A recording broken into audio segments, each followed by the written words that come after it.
You're listening to a Frequency Podcast Network production. The Brock and Dalby Podcast. This is the Brock and Dalby Podcast. Welcome to Friday. My name is Brock. I'm Dalby. Something I was thinking about last night was we never heard. What's your record now as a soccer coach? We got rained out. Oh, so did we you? Didn't have our first game. Yeah. Still 0-0 on the season. Yeah, that's right. Hey, still holding on to that undefeated record. Now, have you got yourself like a whistle? Have you got a whiteboard? You got some markers? You drawing up plays? I thought about all that stuff, and then I was like, I don't know if it's that level of commitment. You know what I mean? Like, I honestly feel like the way that this league is structured, it will literally be my job to tell the subs to go in. Well, every couple of minutes. So I was like, I'm going to try and go to the first game and see if I should have those things, because I don't want to be the pretentious guy that shows up with all the gear. Well, do you want these kids to be winners or losers, Dalby? Come on, what are you doing? I'm not even 100% sure whose job it is to keep score at these things. That's the They level don't of even keep soccer. score? I mean, it's kids soccer, man. It's like 8-9-year-old You're soccer. setting these kids up for the future, my man. No, if you think about it, Yeah. you're the first coach some of these kids will ever have. They're gonna remember you for the rest of their lives. You're setting the tone here, man. That's a bummer. That's a lot of pressure. Their parents should not be excited about that prospect. There has to be a better male role model in their life than Coach We need Dalby. you to be a real Mike Babcock out there. Oh, I don't know. Maybe not a Mike Babcock, actually. I was gonna say, I'm pretty sure if I start yelling at these kids Mike Babcock style, I'm going home in the back of a different vehicle, if you know what I mean. This is the Brock and Dalby Podcast. Just a warning, don't forget Sunday is Father's Day, so try and do something for the old man. But to all the dads out there, we did it for Mother's Day, so I am wondering, what do dads actually want for Father's Day? You always see the classic thing of like, oh, get him a tie or the socks or whatever. But like, even as a dad, what do you actually want, man? I mean, I don't know. I was trying to think of this the other day because, like, pardon me, I'm not like a big grill guy or anything like that. I don't play a ton of golf. I was honestly thinking, like, I wish that Father's Day was in September on a Sunday so that I could have like a guilt-free football day. True. But I guess the U.S. Open is on this weekend. Maybe I cash it in Some for that. CFL on if you want to watch that. Oh, big football game. My buddy I was talking to the other day, he was saying he dreads Father's Day because every Father's Day he ends up at his in-laws. Oh. So he's like, we're just celebrating the missus' dad. They're not even celebrating me. Yeah. Well, that's the thing is, like, for that period of time where you are a dad who has a dad, it always kind of travels upward, right? You celebrate the oldest dad in the lineage. Well, and I think like a lot of wives are like, hey, let's plan this big outing, versus a lot of dads are like, I don't want to do anything. That's kind of it. Like, even I know my partner Mallory's been asking me for about a week now, like, what do you want to do for your dinner on Father's Day? What do you want to do for activities on Father's Day? And I'm kind of, I don't know. We just bought a new Switch. Like, we could stay home. Yeah. We could play video We games. just chill, yeah. Buy a cake or something. I'm sure there's some stepdads out there that just want their stepson to call them dad. Don't call me by my government name for one day. The Brock and Dalby Podcast. Well, I know the one thing I don't want would be a phone call from an unknown name and an unknown number, some long-lost child looking for their daddy. Papa, can you hear me? Sorry, I can't hear you. That's a good one. I will say to all the people who are texting in that are like, I just want to spend some time with my kids. I already have everything I need. Get out of here. You want a present. Okay, man. Listen, I'm not saying that time with your family isn't a nice thing. Sure. But you're going to tell me, like, I don't want a gift card to my favorite restaurant or to Home Depot. Dylan, you've got kind of the same idea as Dalby. What do you want? Just the peace and quiet. Just to be left the hell alone. Friggin' right. How many kids you got? Just two. Man, the way you say just two, like that's not still a lot. Yeah. 5 and 6 years old. Yeah, they're not even at that age where you can like make them do things around the house for you, Like, right? that's just it. In my house, I got an 8-year-old, a 10-year-old, and an 11-year-old. Come Father's Day, like, they're gonna do some chores. They might not know it yet. Yeah, but you still can't. You can't even be hungover around them. It's gonna suck. they're at the age where I can put them to work. 5 and 6, you still gotta be a dad all day. All right, we got one more caller here. Barry, what do you want for Father's Day, man? I'd like a little quality time with the missus, with 10 minutes of peace and quiet. It's a very specific number, sir. 10 minutes is pretty long, dude. Well, you know, Some of us would take 2. Look at Mr. Goes All Night over here. right? Yeah. Well, you know, sometimes I get told that's enough. 2 minutes of peace, 8 minutes of quiet. There you go. That's it. Sounds like a perfect night. The Brock and Dalby Podcast. The Brock and Dalby Podcast. You are a card carrying. Oh no, you don't have a Costco card anymore. I do have a Costco Oh, did you card. get one? You're back in the hot dog game. I'm back because Okay. Courtney's mom got a membership. Hell and then yeah, got Courtney's us mom. on there. So sneaking in once again. Do you have the executive membership? The black card? The black card. We do actually have the black card. Did you see that you're going to be getting an exclusive hour every day to go shopping? What does that mean? They're opening early and extending the hours of the store. And apparently, this is the first time Costco has extended a their hours. VIP entrance? Only executive black card members will be allowed to go into any Costco. I believe it's an hour early every day of the week and shop exclusively by themselves. And the idea of an exclusive Costco membership, I might upgrade my white card. That sounds incredible. Yeah. Well, you can come join the rest of us VIPs if you want with your broke ass. Dude, like the idea of going to Costco, the only downside to going to Costco is one, you're going to buy more things than you ever came there for. Yeah. And two, It's a nightmare. it's a nightmare. It's a nightmare, yeah. With all the other There's people. never a good time to go to Costco, That's honestly. got to be the best place that you could get like exclusive pre-access to. Yeah. Well, just because the parking lot is always a nightmare. Every Yeah. time that you go there, it doesn't matter if it's when it opens, when it closes, if it's a Monday, Tuesday, Wednesday, Thursday, Friday, Saturday, Sunday. The place is packed to the tits all the time. Everybody feels like they've got that secret time of day or week where they like, no, you go to Costco when I go to Costco and the parking lot's way back. No, nobody, it's never true. Somehow from the moment they open to the moment they close, it is a madhouse in there. Yeah. It's worse than any shopping mall I've ever been to. And I, at one point, had a part-time job at West Edmonton Mall. Oh, that would have been nuts. Oh, dude, absolutely crazy. Although I'm thinking about it now, that's another place that would be pretty cool to be like, hey, you and like 20 other people Have can early access to? can shop this whole mall for the next hour if you pay like an additional fee. Yeah. I mean, the beer store for some people might be that. The LCBO. Imagine if you could pay a small fee and the LCBO would open its doors to you an hour early. There's some people I see outside waiting. I think the big difference is, it wouldn't be because like, oh, I pay so that I can be in there without all the other people. It would just be I pay so I can start drinking earlier. There's in the even some day. fellas I see that just want to return their cans a little earlier, you know? Well, This is the Brock and Dalby Podcast.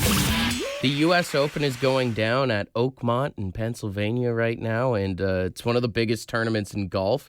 And I saw a stat yesterday that kind of blew my mind that proves how hard golf is as a sport. Over 1,385 players have played a major championship at Oakmont. one of the big ones, yeah. Only 27 of them have finished their 4 days under par.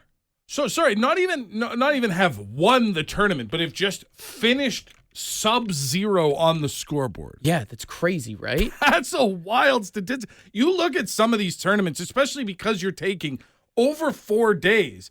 Some of these scores end up minus 20, minus 30. That's 2% of players that have ever played there have finished under par. Just to have an under par score for And the I know major. a lot of people say that golf is such a boring sport and like anyone can play and like hell, we go out and have drinks and whatever, but it's like, dude, it's way harder than you'd ever think. Well, I think that's it. I think the thing about golf is that it is one of the most accessible. Like, you don't even necessarily need a course or a membership. You need a ball and some sort of club, and you can hit it around anywhere you want.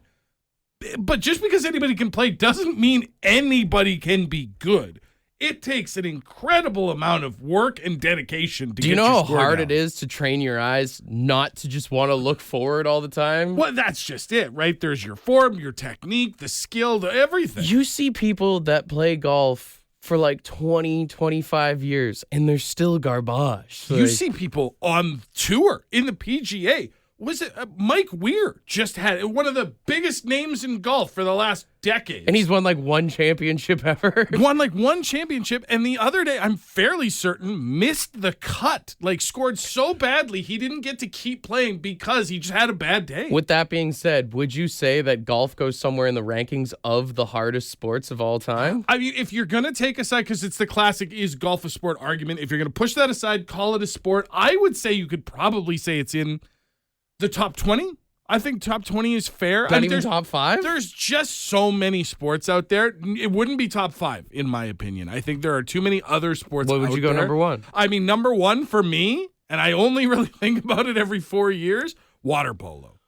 Oh, yeah, true. I mean, you're treading water for like 30 minutes and people are trying to drown you. You are spending a Yeah, I chunk did of think time about that. fighting for your actual life. That's way harder than walking around in slacks and a polo, I guess. That's just it. Like, I don't know. Maybe golf is harder to achieve a high level at, but no one's ever been like, man, I almost died playing golf the Well, other first day. you got to know how to swim. Like I Yeah. said, you got to tread the water and then just try not to die. Yeah, I think water polo is maybe I my mean, number if you want one. to talk about trying not to die, any sort of combat sport, I guess, boxing, MMA, like, Boxing is one of those sports where, like, you need the technique, you need the athletic ability, the physical ability, and you also need to come to terms with the fact that no one gets out alive. Yeah, you also just need to not be a female dog, right? Right. Like, at some point, your brain is going to suffer an injury, and you have to have the mindset of, like, I'm okay with that. Yeah. That's very difficult. You got to be comfortable with getting punched in the stomach or the face. What is the old Mike Tyson quote? Everybody's got a plan until they get punched in the face. That's when you find out if boxing is for you. You literally need to be hard. The Brock and Dalby Podcast. Calling for the debate on hardest sport. Yeah, what are you thinking? What do you think? We got baseball. You really think baseball? Yeah, 95 plus mile per hour fastball coming in at you. Not that hard, or not that easy to hit. Yeah, I mean, the pitch is the hardest thing for sure. I mean, hand-eye coordination, all that. But, like, would you really think it's the hardest sport? I don't think it's the hardest sport. I think that it requires a lot of skill and ability. And then I also think it's hard to make it at a high level just because every kid in town plays baseball. You know what I mean? Like, you have to beat out thousands of kids to make it to the majors. The percentage of becoming a pro baseball player, I But guess. also, yeah. I feel like if you gave me 100 fastballs, I could put one in between the foul lines. Hopefully. One out of 100. We got Sam on the phone. What do you think? Something on the snow or ice, like downhill skiing, skeleton, but hurling, like that sport hurling, it's like Scottish or something like that. They play with the little sticks. That's crazy. Skeleton is the one that stands out to me.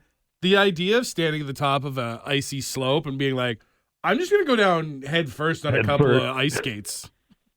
Oh, yeah, head first, just going down a little tube. How do you get into that? Are you just like super into tobogganing? Is that? It's got to be crazy carpeting. You just kind of work your way up. Yeah. It's skeleton and bobsled for sure. Bobsled, being in a 4-man bobsled, but being one of the two people in the middle that is neither steering nor braking would be terrifying. I do like Brendan texted in and he said any sort of running sport like track and field. Have you ever gone for a run before? That sucks. Yeah, I would say. Not everybody can run, but not everybody can run like that. That's the thing, is there's always like one person on earth that runs like 0.1 seconds faster than everybody else, and beating that person is almost impossible. Joey texted in slam ball. Slam ball is the greatest sport of all time. Hardest, maybe on the knees. I don't know. Yeah. I feel like slam ball is something we all trained for as a kid. Lacrosse was texted in a lot because it's basically the combination of hockey and basketball at the same time. Plus dudes are running around like whipping sticks at each other. Can I make a suggestion for a winter sport that I actually haven't seen anyone text in that just came to my mind? Biathlon.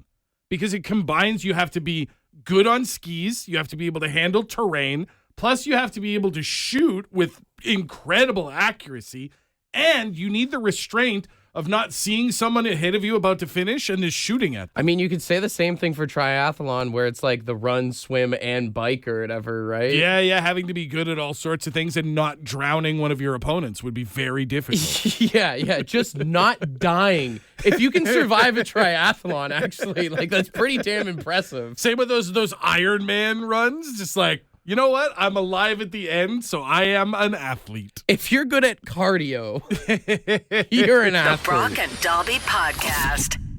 Happy Friday. My name is Brock. I'm Dolby. Did you see Mark Carney announced the Canada Strong Pass coming out next week? What is that thing? So it seems like basically the idea is trying to promote not only Canada, but also all of our great like parks and our museums and our galleries and traveling across this country. But it's only for like young people, right? Like 18 to 24? That's just it. It's 18 and under. We'll get free trips on Via Rail, I assume with a Guardian, because you'll have to buy that seat. And then also free access to national galleries, national museums, that sort of thing. And then they're saying, and they haven't fully confirmed this yet, but within the next week, they're expected to say there will also be big discounts to those things for 18 to 24.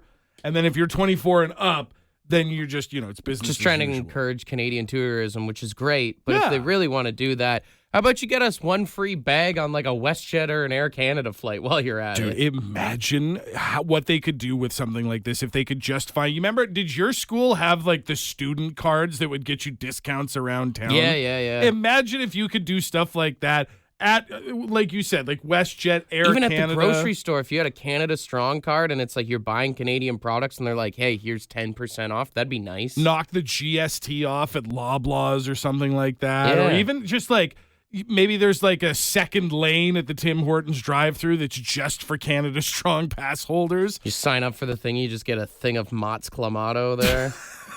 That would be incredible, Or just, actually. dude, even, you know what? Everybody would sign up for it if they were like, hey, you get a thing of moose meat. Yeah. You know? Oh, dude, you get a jar of proper maple syrup. You get a freezer full of moose meat. That would be Not even a would be freezer. signing They up. just drop off a dead moose and they're like, skin it yourself. Well, that's part of being the Canadian experience is learning how to live off the It's land. the government. There's always loopholes around it, right? Not everything is what it seems. You can pay an additional fee to have somebody come by and carve it up for you. Realistically, the best thing they could do is with the Canada Strong Pass is give everybody one free winter tire. Not four, not one set. No, because they're too cheap, but they give you one, and it's the incentive, you know? I mean, it's one more than most people on the roads in Canada have now anyway. The Brock and Dobby Podcast.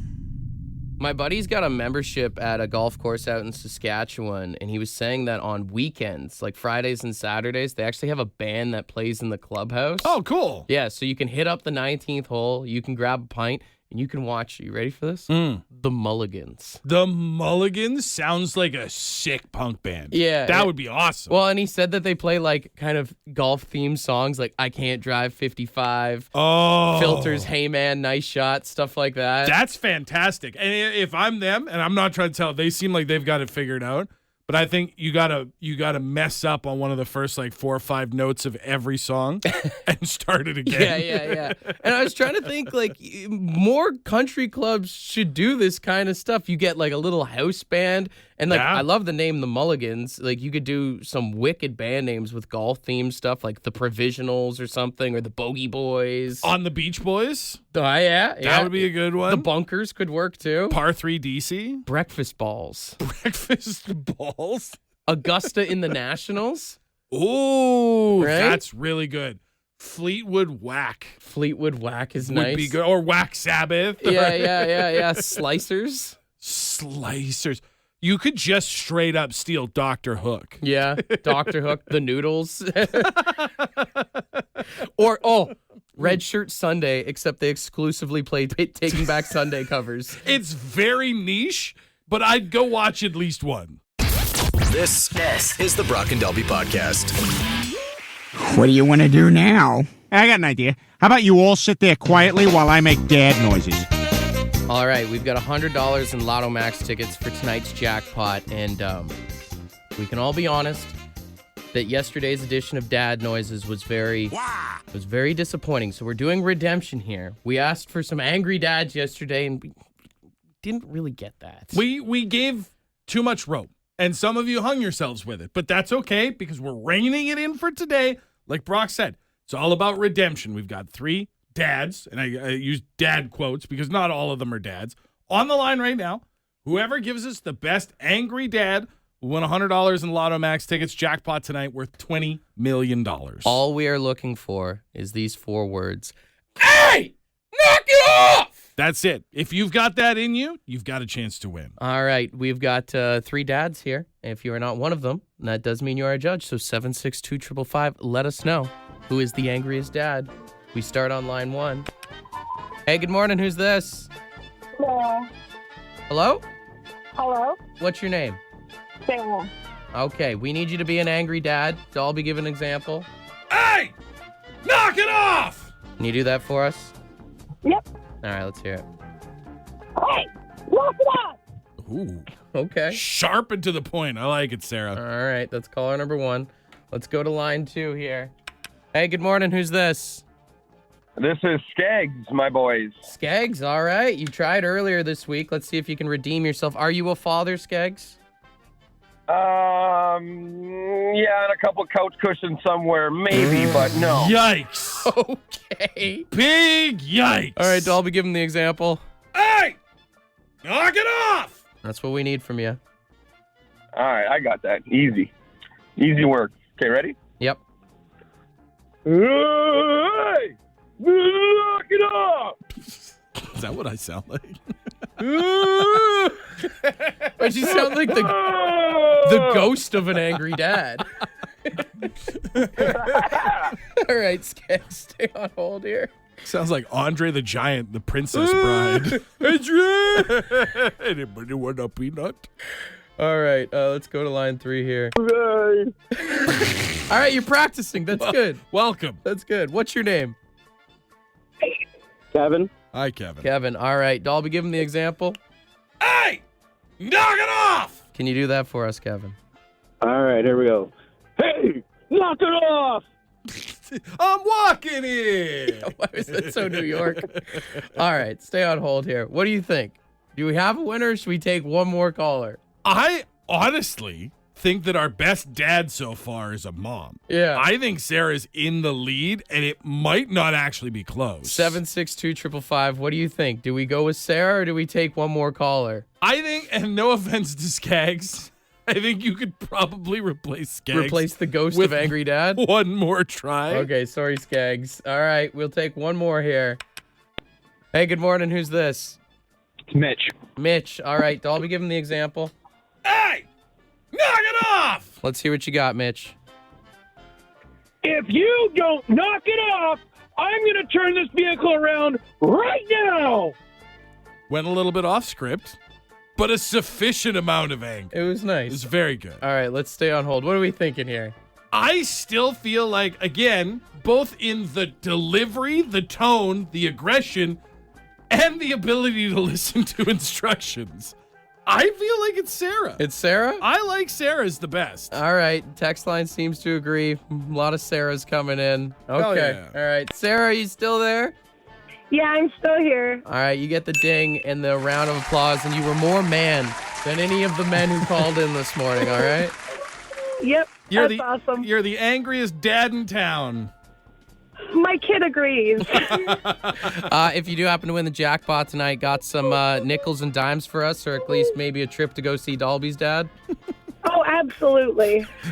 If you figure out where to buy that plane ticket to, can you let me know? The Brock and Dolby Podcast.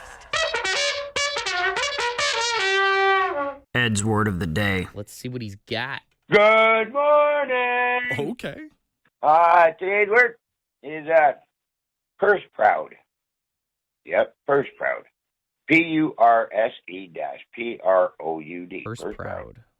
And it's overly proud of one's wealth. Well, whippity-doo and good for you. Yeah, sounds like a bragging snob. But anyways, that just about does her. Have a great one. Happy Friday, and cheers up. So what, just being stoked that you're rich? I mean, it's basically anybody who flaunts their money, right? If you drive around in a fancy car and all the jewelry and all that stuff, and go out of your way to make sure everybody knows that it's all expensive, you would be a purse-proud person. You know what? I think purse-proud does happen to like more average fellas like us. Like in my friend group, in our group chat, actually, the boys love bragging about the bets that they win. Oh, yeah. And then you go out with them. I think a few of the fellas get a little purse proud when they happen to win on DraftKings or something sometimes. So when you go out to the bar and somebody steps out in front, boys, had a good time with the ponies? This round's on me. I will say, people that gamble, they get real purse proud, but you don't hear about their purse shame too often. That part doesn't get, there's no word of the day for people who lose their bets, you know? It's all about the winning. Purse proud, purse proud, purse proud. Use it wherever you can, all right? Want to be a part of the podcast? Leave a message on the Bad Line. The Bad Line is the answering machine for the Brock and Dalby Show. To get the number, text the word BAD to 762-555. Thanks for listening to the Brock and Dalby podcast.